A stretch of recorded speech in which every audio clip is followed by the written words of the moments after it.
Hey Hernias, good afternoon. I'm out here in the desert doing my job. I just wanted to give you a quick video and try to explain a little bit about what I do.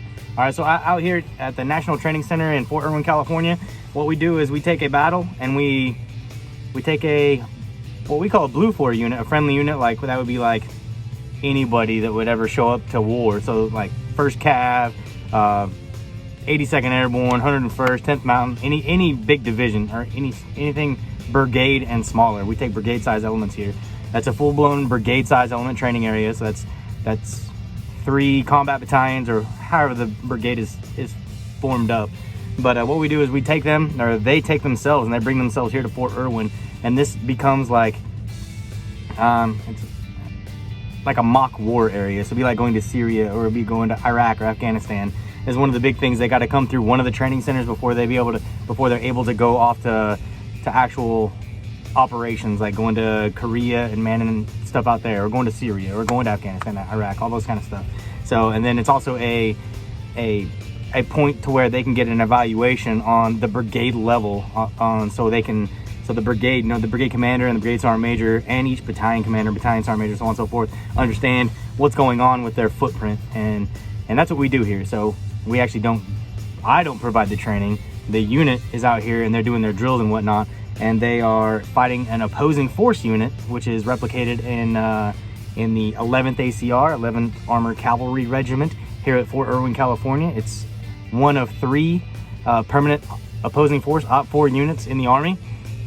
But as I see it, I think this is the only one that actually has actual horseback mounted opposing force, because they have a regiment of horses here. Like they do like the shows at New Year's and whatnot, not New Year's, but like Veterans Day, all that kind of stuff. They do all those shows, whatnot.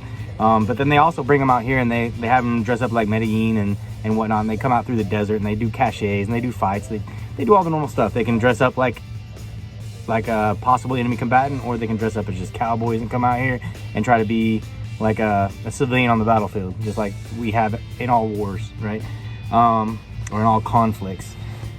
Anywho, so out here, so I've done the OC job over in Germany, and I've done a little bit of OCing with ROTC, and now I'm OCing Observer Controller, is what we're called, Observer Controller Trainer, and Observer Coach Trainer. And anywho, so this is how we have it set up here. So we have, this is my truck.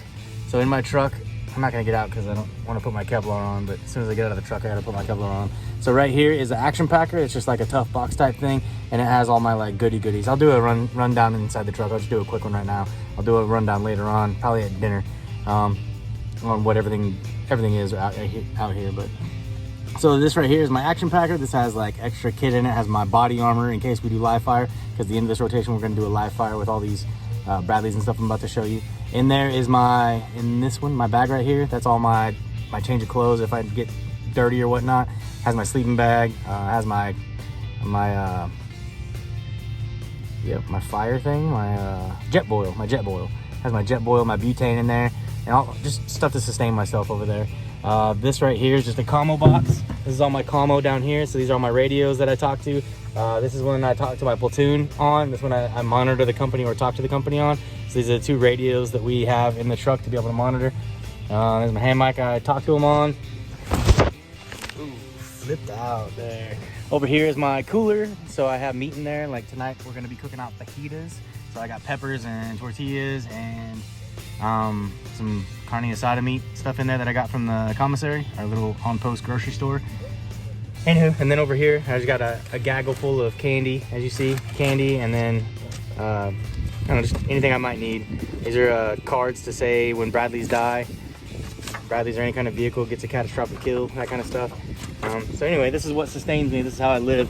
Underneath that, there's a tough box underneath my bed right here. This is actually a stretcher. So in combat, we would use these to load out wounded people or dead people, that kind of stuff. But I have one that I took out of the Connex, and I'm using that as my bed. I did it in Germany, and I'm doing it again here. So tonight, when it gets down to like 20 degrees, this is where I'm gonna be sleeping, right there on that joker. We have a water can back here. This is my water. This just has water, fresh water in it. It was brand new 2 days ago. I painted it and did all that kind of stuff on it. And then in that tough box underneath my bed right there, that has my grill and my coals and all that kind of stuff that I'm gonna need for grilling and eating tonight. That's how it rolls. Flip you around here real quick. So I got my rear view mirror. I added this. I got this on Amazon. This is pretty legit. It really does help out, and I do like that it's tinted. Anytime something happens, we'll throw up crazy grids and stuff like that. Like, so I'll write stuff on my window like that right there, and that just gives me situational awareness on what's going on. I think everybody in the army. All right, so apparently I had some video problems there. Apologize for that. Phone flipped upside down, and for the next 30 minutes or whatever, my phone was like, you were looking at it this way, and then you would have had to look at it upside down to be able to try to see this. So redoing part of the video here. Also, that was first part of that video was taken probably a month and a half ago on my last rotation. So my last rotation we were on Striker, or last rotation we were on Bradley's. This rotation we're OCing Strikers. But it's the same stuff, and I don't remember what I was saying, so I'm just gonna kind of end it on a good note here. But anyway, so that's what I do. This is the way I set up my truck. We OC, that's what we do. I think that's the gist of what I was getting at. What's cool right now though is I'm on live fire, so we're out here wearing body armor, and I don't know, you're supposed to be wearing a K-pot, but you don't have to wear your K-pot all the time, especially right now. They're doing EA Dev, Engagement Area Development, for a deep fight for long, I don't know, anyway, but that's a long story. But anyway, they're about to go boom booms tomorrow morning. So, but anyway, that's what I do. If you guys have any questions, drop them down in the text below, and I'll hit you up. I'll answer any questions you got. Thanks for watching, and peace. Stay safe. Don't get sick.